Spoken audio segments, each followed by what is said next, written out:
Good morning, everyone. Welcome to Mindset Monday. It's Monica Graves. I live out here in Colorado, and I love when we start these Mondays with these mindset type topics. And today it's going to be a little different. I am going to be talking about a book, and there's actually a couple of books that I really love that have a lot to do with ancient wisdom and that we can apply to our modern world. And so I'm going to see if I can share my screen.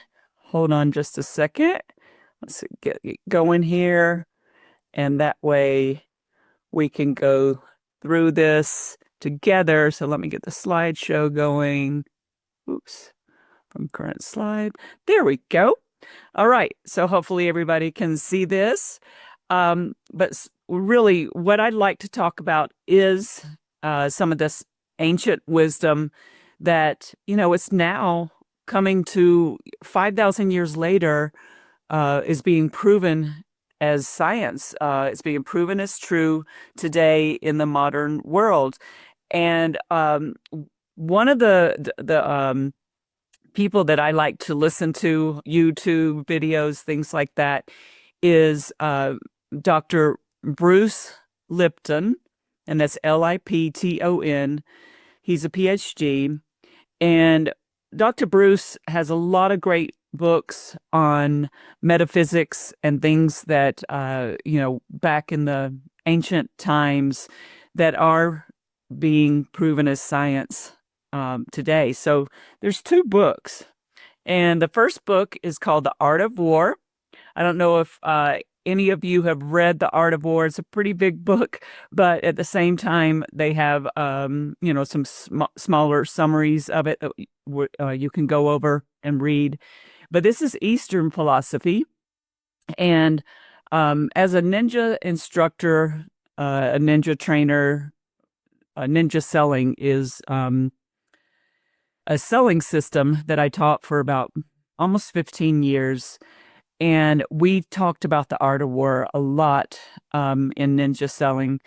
And then this book that is called The Kabbalion, and this is the one that Dr. Bruce Lipton, he talks about a lot. So if you go to YouTube, and I don't have the link here for you, but if you go to YouTube and you just plug in The Kabbalion with Dr. Bruce Lipton, he will talk to you in that video about what I'm going to discuss today. So I figured, why don't you, look at the aspects of this ancient wisdom, and it's all timeless. And that book, The Kabbalion, is actually from 1908, and it's Greek philosophy. And that Greek philosophy is what I want to talk about today, so that we can sort of apply some of these things in our everyday living. So this 5,000-year-old Hermetic principles are derived from the teachings of the Greek philosopher Hermes Trismegistus. And again, that book's from 1908. They put it together, some of the teachings, and Dr. Bruce Lipton is who I heard it from. And I was just so amazed at how, a scientist like Dr. Bruce Lipton can apply these laws, these metaphysical laws, to everything that we have in our life, all aspects of our life, our consciousness. And now, like I said, is being proven with science. So what you're going to hear is a lot of quotes from this Greek philosopher that I'm sure you've heard of before. And sometimes you wonder where those quotes came from. Well, I'm going to talk about a lot of those today. So here's one: as above, so below, as within, so without. So it's going to be sort of deep what we're going to talk about today, but I just love this type of things, that these are, like I said, metaphysical laws that we can carry over into our everyday life. So the 7 principles that we could overview and talk about is the first is the principle of mentalism, the principle of correspondence, the principle of vibration, the principle of polarity, the principle of rhythm, and the principle of cause and effect. And the last one is the principle of gender. So let's start out with number one, the principle of mentalism. What it says is pretty much that everything is considered the mind and that the universe is also mental. So everything begins with our thoughts and begins in the mind. What happens though is reality is a mental construct. And what we mean by that is anything that you perceive and believe can actually alter your reality, can change the way you see things.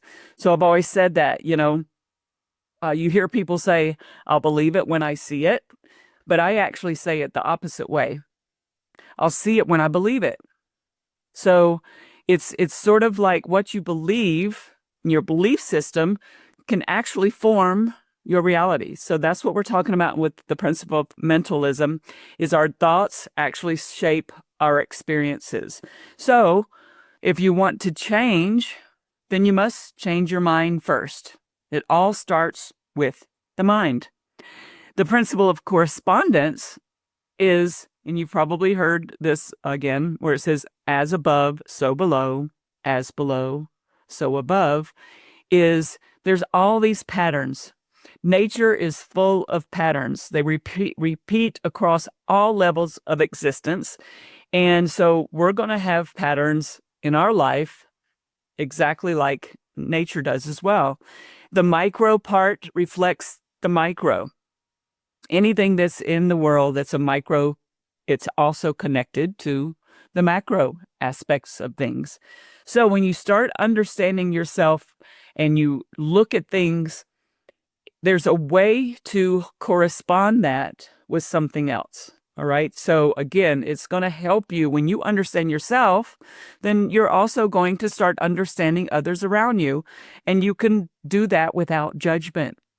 I think this is so important in our lives, is to correspond. No, there's all this corresponding energy between how you feel about yourself and how you can relate to others. So start observing the kinds of thoughts that you have.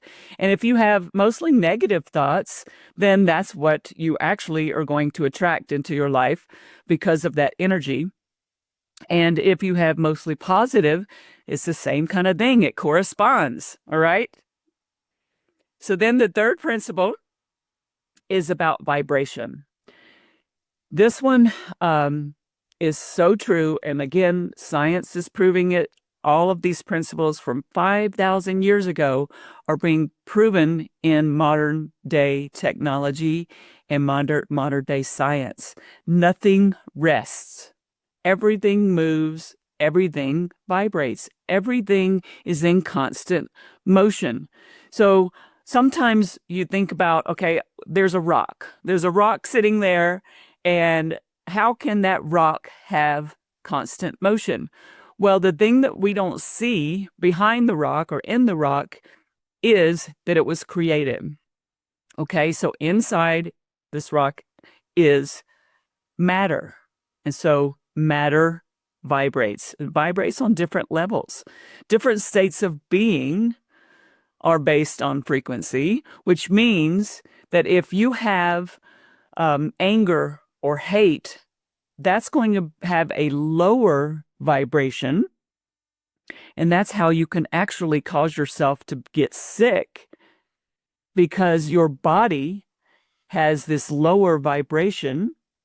Anger, hate, jealousy, all of these different types of states of being have frequencies. Now, when you have love or joy or compassion, those are at higher vibrations. And so that's why a lot of times you see people that live long lives that have this love and joy energy, and they don't let that anger or hate take on so much vibration in their physical bodies. So just think about this. Emotions and thoughts and even matter vibrate, but they just vibrate on specific types of levels. Now, the principle of polarity, this one, and you've probably read or heard this quote as well, is everything is dual. Okay, everything in life has opposites. So within every failure is also success. Okay, and the reason for that, if you have, um, your mindset is set on, oh, I just failed, and then you keep talking about the failure and you keep feeling the failure, well, then that aspect of failure, you're not learning from it. But if you have a mindset shift of, you know, instead of treating yourself like a victim from something, you can actually switch it to becoming a master of your mind and a master of what you control your thoughts about. And you can actually create your own destiny. You can create things in your life by thinking differently. Okay, so just know every time you have a failure, learn from it, and that actually is a success. All right.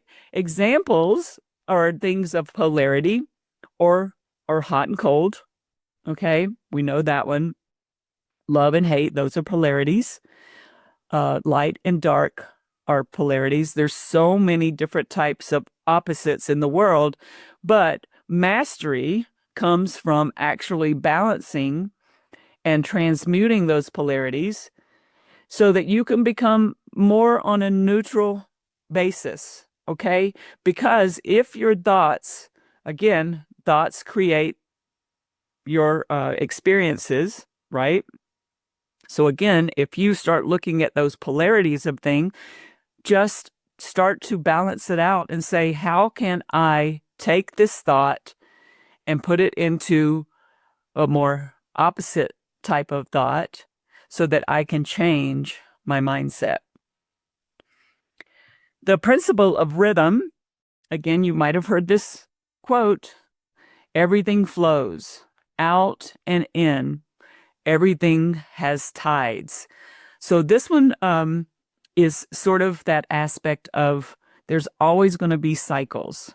All right. If you start to think about life, even your breath is a cycle. So a lot of times we don't notice that in our own physical body, we are breathing, we're taking breaths. But if you become more conscious of it, you'll see that you can have this cycle that's going through your system as a breath. And a lot of times I'll catch myself if I'm thinking negative or my mindset's going towards something that didn't work out for me. I'll just stop, take a breath, and learn from it and say, what can I take from this and change that feeling and change that thought? So when you start recognizing rhythm, right, it's going to allow you to start to flow better with life instead of resisting it. So think about this whenever you're having a challenging time. Know there's a lesson in it. And this quote, that too shall pass. I know you've heard that quote before, but it's that same kind of thing as if you're in a challenging time, and we all have rhythms in life, birth, death, the rise of something, the fall of something. When you inhale, when you exhale, these are just cycles of life. But when you start to really look at life as a rhythm, know that there's always going to be something better coming out of a challenging time.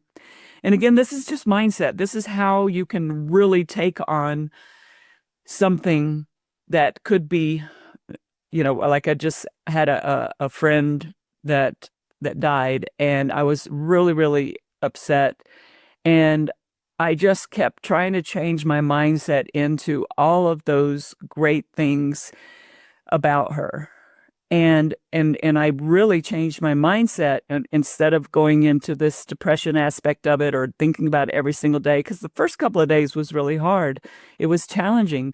But then I said, this too shall pass, this feeling. And then I just switched it to a more loving thought and, the celebration of who she was.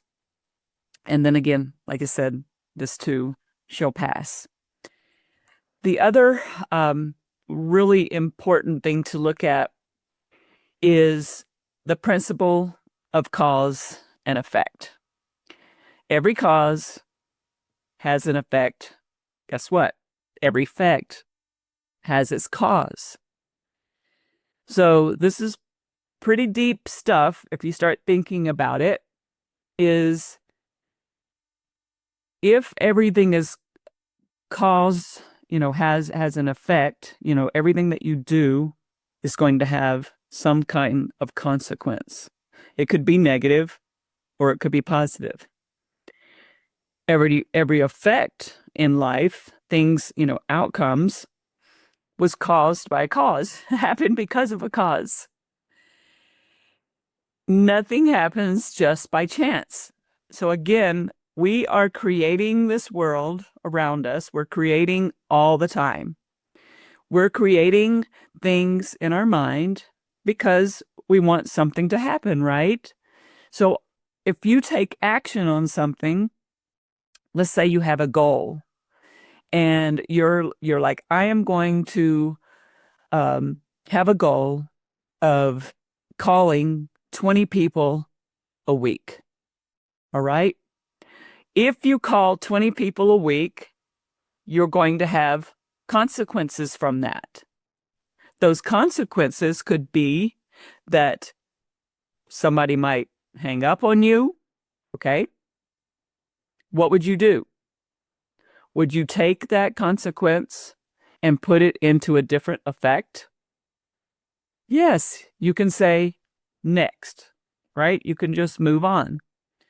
If you know that all your actions have consequences, you know that some can have positive as well. So again, every mood or thought or deed is going to have an effect. So when you start becoming more conscious of this and you know that if I am always thinking negatively about something, the effect of that is going to be correspondent to negativity. Nothing really can come out of it if you are doing something that is harmful to someone. And I know you understand what I'm saying, because there's always going to be this harmful effect. So that's why it's really important to understand how cause and effect work. When you become conscious of your cause, let's say you want to be a good cause rather than you want to be an unconscious effect. So becoming a conscious cause, when you know that if I support, let's just say it's a nonprofit, or you've got some kind of really great cause, that's why they're called causes. And you said, you know what? I love this cause. I want to be part of this. This is all so positive. Then what's going to happen is that effect is going to be very positive because of what you feel about it. If you feel that you love this cause, there's love around it, there's everything that you want to be positive about this, then that effect that's going to happen after it is going to reach so many people. And a lot of times what happened is sort of like that karma aspect of it, is knowing that you have done something good, then good is going to come back to you. And what I have happened, or personally happened to me, is when I get involved in good causes, they help me almost more than I could ever help someone else. And I know that I'm helping other people. I know that, like this project that we're involved in here in Colorado with a group of individuals is called Project ICU. And it's about helping women buy their first home.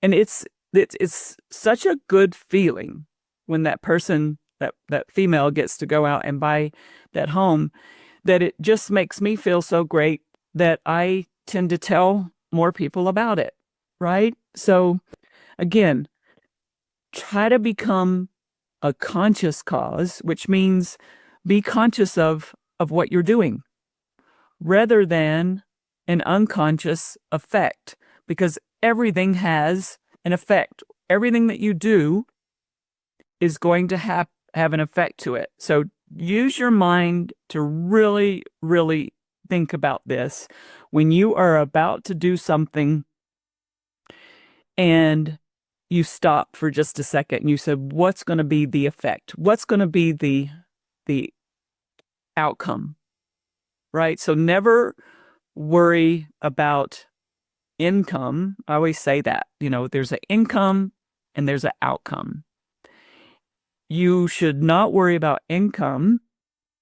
You should worry about outcome. So everything that you do, instead of worrying about the money aspect of it, the income, think more about, use your mind to think about what is going to happen if I call 20 people this week.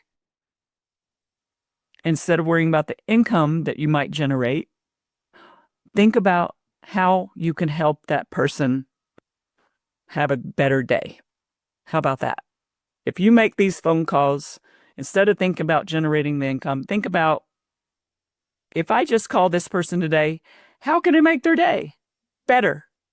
Okay. So I know this is a lot to think about.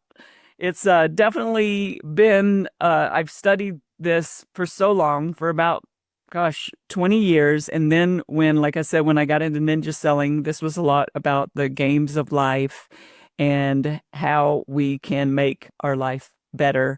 And if we make our life better and our business better, well, it helps to change other people's lives as well. So the principle of a gender is the last principle.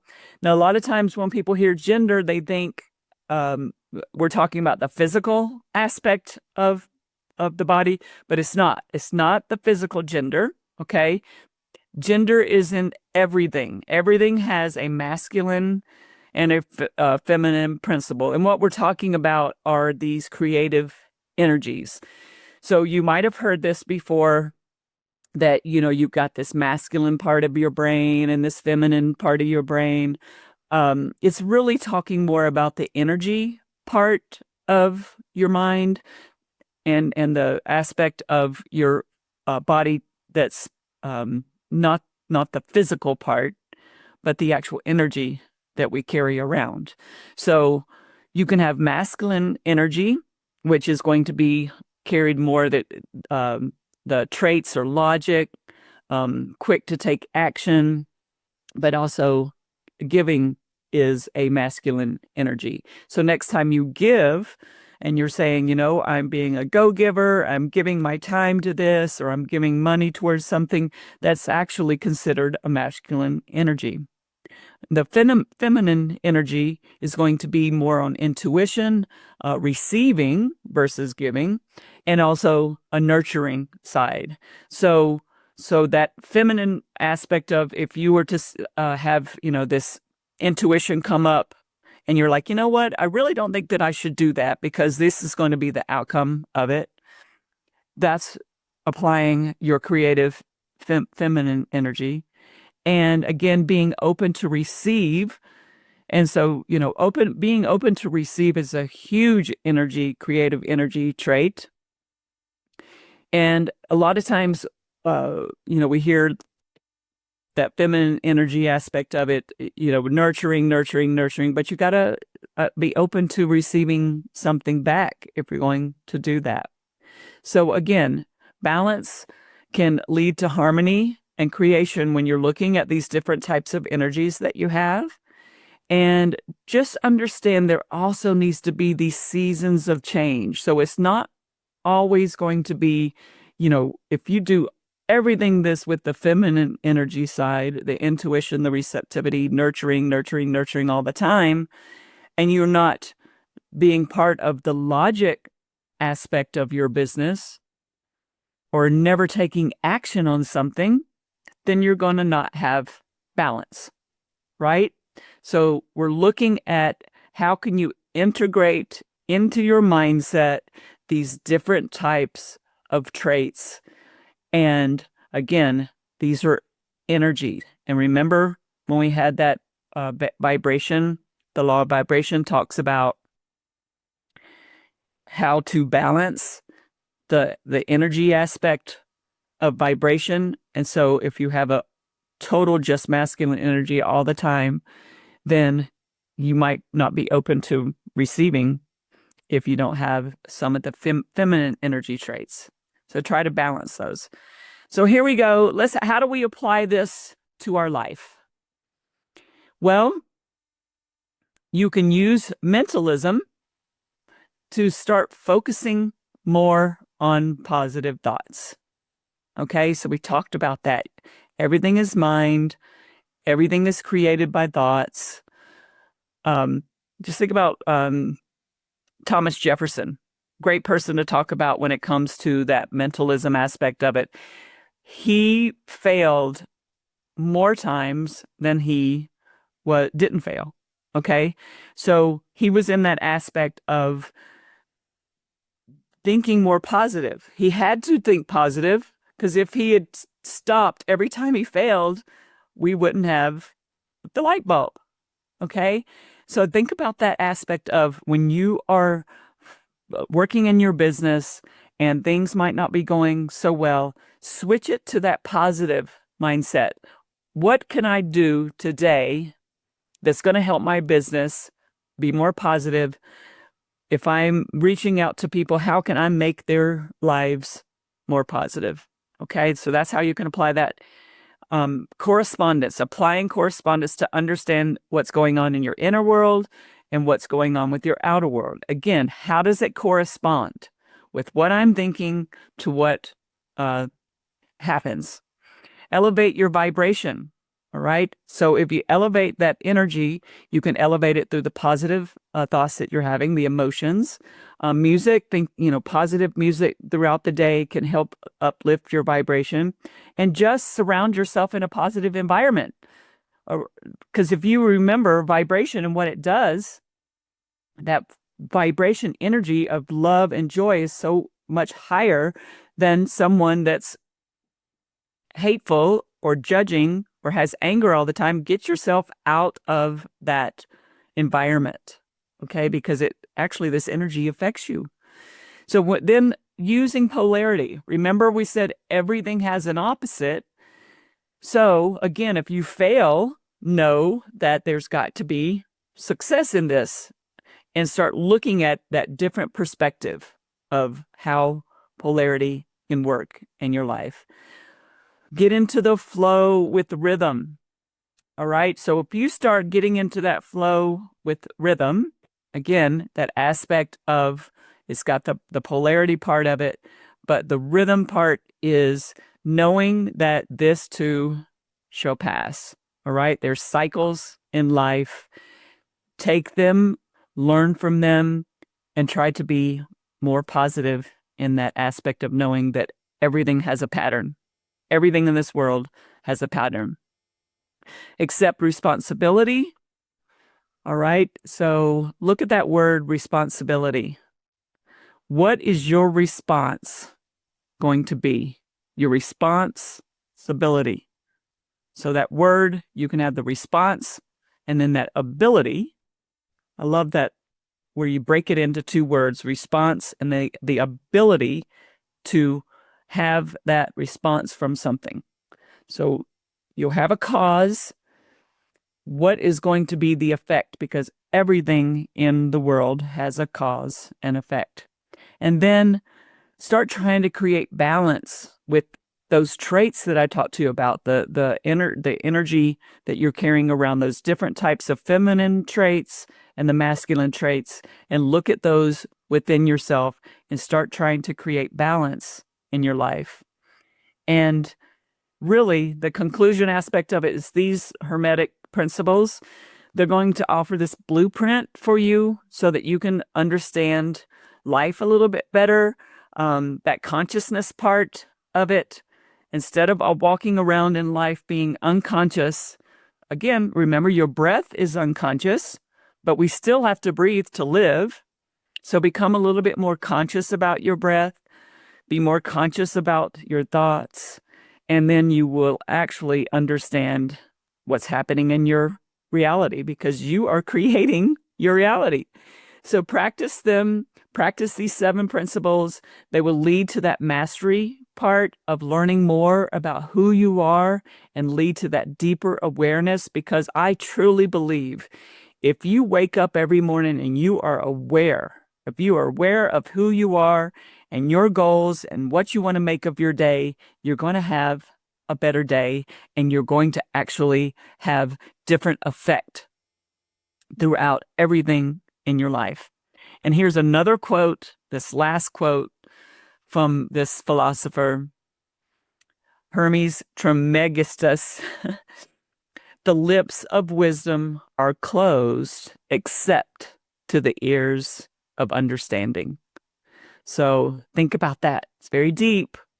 But if you want to be wise and you want to understand, again, if you open your ears, you will have more wisdom, and wisdom will actually talk to you.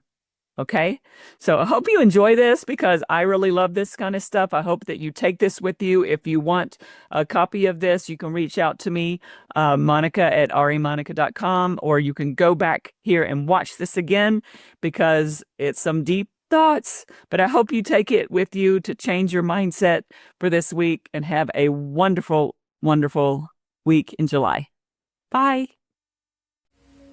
If you'd like more information or to get connected to the Agent Power Huddle, join our free Facebook group. This call was designed for the agents in our EXP organization, but open to any agent from any brokerage. If you're a guest and you're interested in learning more about EXP or our specific resources within the Agent Collective, reach out to the person who invited you to this call to get more info. Produced by the Agent Collective Media Network.